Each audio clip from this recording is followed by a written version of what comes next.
Kāds lūk izskatās Liepājas reģiona sadzīves atkritumu kalns, kas izveidots vien pāris gadu laikā, un tā lūk ikdienas visi atvestie atkritumi ar kompaktoru palīdzību tiek presēti, lai aizņemtu pēc iespējas mazāk vietas un varētu apglabāt vēl citus mūsu visus sarūpētus sadzīves atkritumus. Kā liecina statistikas dati, tad Liepājas RAS poligons Grobiņas novada Ķīvītēs ikdienas saņem aptuveni 100 tonnas nešķirot sadzīves atkritumu, un tas ir daudz. Daudz viet Eiropā atkritumu šķirošana un nodošana otrreizējai pārstrādai ir normāla ikdienas sastāvdaļa. Mums gan tas vēl jāmācās, kaut gan daļa zaļi domājoši cilvēku to jau dara. Tieši atkritumu šķirošana būs galvenais virziens topošajā Latvijas atkritumu apsaimniekošanas plānā, ko šobrīd izstrādā Vides un reģionālās attīstības ministrija. To nosaka arī Eiropas komisijas direktīva, ka Latvijai jau no 2014. gada jāpāriet uz atkritumu šķirošanu un otrreizēju pārstrādi. Kā to izdarīt? Acīmredzot, mums ir jārunā arī jāstrādā metodiski ar pašvaldībām par to, kādas iespējas iedzīvotājiem saistībā ar šķirošanu ir nodrošinātas. Ne visās vietās šķirošanas pakalpojumi ir pieejami, ne visās vietās iedzīvotāji var mierīgi papīru vai citas pārstrādājumus materiālus ielikt atsevišķā konteinerā. Un noteikti arī šis ir jautājums, ar ko mums ir jāstrādā. Mums ir ļoti veiksmīgi piemēri dažādos reģionos, kā notiek sabiedrības izglītošanas kampaņas, ļoti interesanti pasākumi, kur ir vērsti uz skolēniem. Mūsu skatījumā tieši jāsāk no bērniem, tāpēc, ka bērni ļoti bieži piespiež vecākus pēc tam ievērot visas normas, kuras mēs ieliekam savu likumdošanā. Atkritumu šķirošana, atkritumu dalītā vākšana ir svarīgs pasākums, protams, arī Liepājas rajonā. Un pie tā mēs strādājam gan caur dažādām programmām. Pēdējā bija pašvaldības iestādēs izvietot atkritumu dalītās vākšanas punktus un konteinerus. Tā kā šis darbs ir nepieciešams un saprātīgi šāda sistēma ir nepieciešama. Varētu diskutēt par to, cik viņai jābūt pilnīgai, vai katram iedzīvotājam tur 200 vai 300 metru attālumā jābūt nodrošinātai šai infrastruktūrai, kas pietiekami dārgi maksā, bet tas, ka jābūt sistēmai ar iezīmētām vietām, kur cilvēks var šādi realizēt savu zaļo domāšanu, savu zaļo rīcību, tas ir skaidrs. Pirmo reizi plāns plašākai auditorijai tika prezentēts 14. septembrī seminārā Atkrituma apsaimniekošanas nozares attīstība līdz 2020. gadam, kas notika atkritumu poligonā Ķīvītes.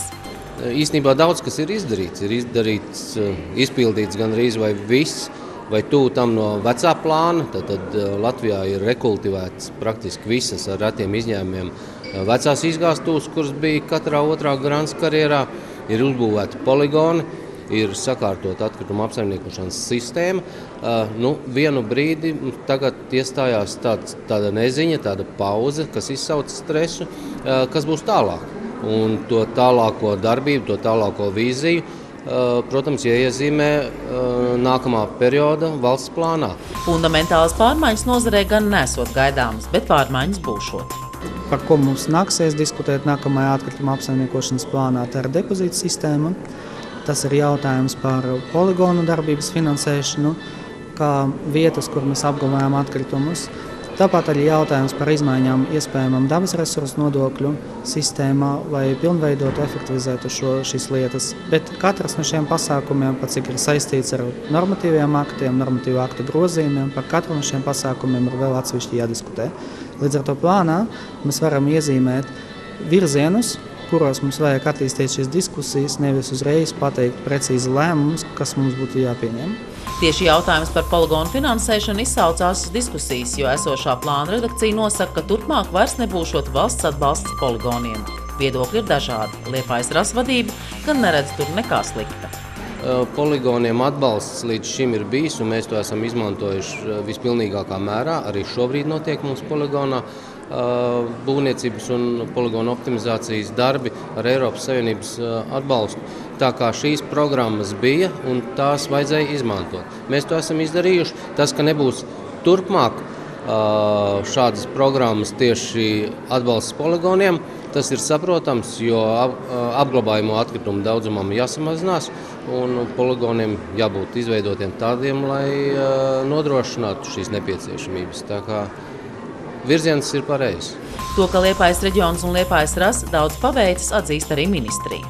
Es uzskatu, ka šeit ir fantastiska komanda, kas savā laikā ir iztenojusi ļoti sarežģītus projektus, iesaistot vairākus finansējuma avotus, strādājot ar ļoti sarežģītām prasībām no dažādām pusēm.